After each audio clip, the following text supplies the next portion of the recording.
ಇವಾಗ ಬಿಟ್ಟರೆ ಮಿಕ್ಕಿದ್ದೆಲ್ಲ ಕೊಂಡ್ಕೊಂಬರ್ತಾ ಇದೆ. ಎಷ್ಟು ಖರ್ಚಾಗ್ತಾ ಇದೆ? ನೀವು ಅದನ್ನು ಒಂದು 5 ನಿಮಿಷ ಯೋಚನೆ ಮಾಡಿರಿ. ಯಾಕಂದರೆ ಒಂದು 5 ನಿಮಿಷ ನೀವು ಯೋಚನೆ ಮಾಡಿದರೆ ನಿಮ್ಮ ಮನಸ್ಸಲ್ಲೇ ಬಂದುಬಿಟ್ಟದ್ದು ಅದು. ಯಾಕೆ ನಾವು ಇದು ಮಾಡಬೇಕು ಅನ್ನೋದು.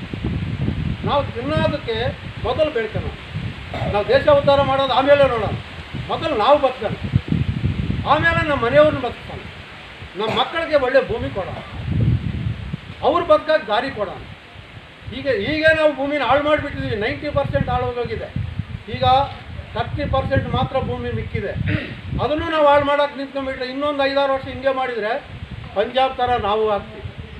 ಪಂಜಾಬಲ್ಲಿ ಕ್ಯಾನ್ಸರ್ ಟ್ರೈನು ರಾತ್ರಿ 9 ಗಂಟೆ ಹೊರಡು ಬರ್ತದೆ ಡಿಲ್ಲಿ, ಮತ್ತೆ ರಾತ್ರಿ ಇಲ್ಲಿಂದ ಅಲ್ಲಿಗೆ ಹೋಗ್ತದೆ. ದಿನ ಕ್ಯಾನ್ಸರ್ ಟ್ರೈನ್ ಬರ್ತದೆ. ಅದು ನಾವು ಮಂಡ್ಯಕ್ಕೆ ತರಿಸ್ಕೊಳ್ಳೋದು ಬೇಡ. ನಾನು ಹೇಳೋದು ಅಷ್ಟು ಹೇಳ್ತೀನಿ ಸರ್. ಎಲ್ಲರೂ ವ್ಯವಸಾಯಸ್ಥರೇ, ನಿಮ್ಮಷ್ಟು ಅನುಭವ ನನಗೆಲ್ಲ ವ್ಯವಸಾಯದಲ್ಲಿ ನಿಮ್ಮಂಥವ್ರ ಹತ್ರ ಕೇಳೇ ನಾನು ವ್ಯವಸಾಯ ಮಾಡ್ತಾಯಿದ್ದೀನಿ.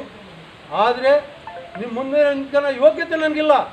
ನಾನು ಅದು ಇವತ್ತಲ್ಲ ಯಾವತ್ತೂ ಹೇಳ್ತೀನಿ, ನಿಮ್ಮ ಮುಂದೆ ನಿಂತ್ಕೊಳ್ಳೋ ಯೋಗ್ಯತೆ ನನಗಿಲ್ಲ ವ್ಯವಸಾಯದಲ್ಲಿ.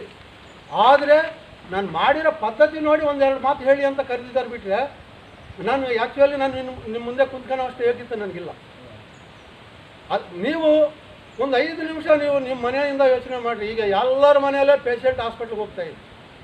ಒಂದು ಸತಿ ಹಾಸ್ಪಿಟ್ಲಿಗೆ ಹೋಗಿ ಬಂದರೆ ಎಷ್ಟು ಖರ್ಚಾಗ್ತಾಯಿದೆ ನಮಗೆ? ಮಿನಿಮಮ್ 10,000 ಆಗ್ತಾಯಿದೆ. ಮ್ಯಾಕ್ಸಿಮಮ್ 5 ಲಕ್ಷದಿಂದ 7 ಲಕ್ಷದ ತನಕ ಹೋಗ್ತಾಯಿದ್ದಾರೆ ಹಾರ್ಟ್ ಪೇಷಂಟ್ಗಾದರೆ. ನಾನು ಇವತ್ತಿಗೆ ಹಾಸ್ಪಿಟ್ಲಿಗೆ ಹೋಗಿಲ್ಲ. ನೀವು ನಂಬ್ತೀರಾ? 65ನೇ ವರ್ಷ ನಡೀತಾ ಇದೆ ನನಗೆ. ಇವತ್ತು ನಾನು ಹಾಸ್ಪಿಟ್ಲಿಗೆ ಹೋಗಿಲ್ಲ.